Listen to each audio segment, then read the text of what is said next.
Hello दोस्तों, बात करते हैं उत्तराखंड की यूके तपस्या की भर्ती परीक्षाओं को लेकर। तो अभ्यर्थियों के साथ बहुत बड़ा धोखा हुआ है परीक्षाओं में। आउट ऑफ सिलेबस या प्रश्न पत्र में कुछ ऐसी चीज़ें हुई हैं। साथ ही रोल नंबर के रिगार्डिंग भी कई अभ्यर्थियों ने यहाँ पर जो है ज्ञापन दिया हुआ है।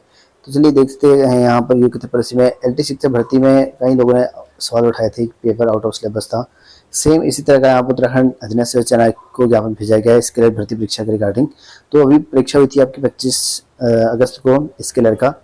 उसमें सिलेबस के अनुसार प्रश्न ना आने के संबंध में तो जैसा आरोप जो है एलटी वालों का था, सेम आरोप यहाँ पर स्केलर वालों का भी है। सिलेबस कुछ और था, 9th का सिलेबस दिया था। पेपर का लेवल देखोगे, अगर जिन लोगों ने देखा होगा, वो आउट ऑफ सिलेबस ही था। मैथ तो भाई पल्ले ही नहीं पड़ेगा इन लोगों के, और फिजिक्स बायो तो भाई क्या ही थी उसमें, आप देखते हैं। और इसमें कहा गया निवेदन इस प्रकार है कि मेरे द्वारा जो स्केलर परीक्षा की शारीरिक परीक्षा पास की गई थी और 25/8/2024 को यहाँ पर लिखित परीक्षा में उपस्थिति दल से कर परीक्षा में शामिल हुआ और परीक्षा अंक का विज्ञापन जारी हुआ। तो उसमें जो है सिलेबस 9th का मांगा गया था और सभी अभ्यर्थी सिलेबस के अनुसार ही जो अपनी तैयारी की थी। परंतु 25/8/2024 को आयोग परीक्षा में जो है अधिकारी सिलेबस के अधिकतर जो पेपर था वो सिलेबस से बाहर, यानी कि 9th के ऊपर की कक्षा से पूछे गए थे। महोदय, इस प्रकार की जो है अभ्यर्थी को अंधेरे में रखना सही नहीं है और क्या इतने दूर सेंटर में आके इस तरह की जो है निराशा मिलना अति निंदनीय बताया गया है। और साथ ही यहाँ प्रश्न पत्र के बारे में भी शिकायत दर्ज कराई गई, क्योंकि सिलेबस आउट ऑफ सिलेबस तो थे, साथ ही यहाँ पर ये भी था कई लोगों का रोल नंबर भी सेम था। इस तरह की अनियमितताएं बढ़ती गई स्केलर भर्ती परीक्षा में। तो इसी वजह से यहाँ जो है अभ्यर्थी मांग यहाँ पर जो है आरोप लगाए हैं आयोग पे भी, इस तरह की जो गलतियाँ पेपर में नहीं होनी चाहिए।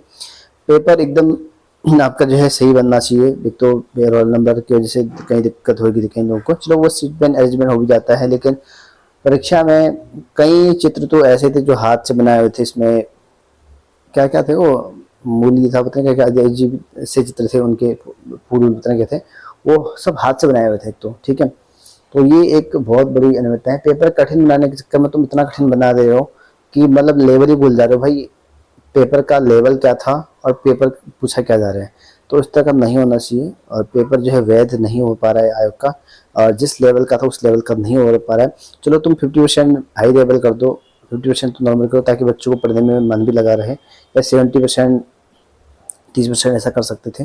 तो आयोग ने पूरा पूरा का पूरा आउट ऑफ सिलेबस बना रखा है। तो ये एक अनियमितताएं हैं। सेम एलटी में भी कई सब्जेक्ट में ऐसा हुआ है, ठीक है। जैसे एसएसटी में आरोप लगाए थे, मैथ्स वाले में आरोप लगाए थे, साइंस में लगाए थे बायो वालों ने, ठीक है। और इसी तरह आरोप लगे सीडीपी में। तो सीडीपी मान लो पेपर से वो आउट ऑफ सिलेबस नहीं था, लेकिन मैथ के क्वेश्चन जो एक हिंदी वाला बच्चा है वो कैसे कर पाएगा एलटी में, वो भी एक सोच की विषय था। क्योंकि मैथ जो रीजनिंग के नाम पर जो है मैथ छाप दी पूरी की पूरी, और मतलब बहुत लेवल हाई कर दिया था उसका। तो इस तरह का जो है नहीं होना चाहिए था, लेकिन उसमें किया गया था।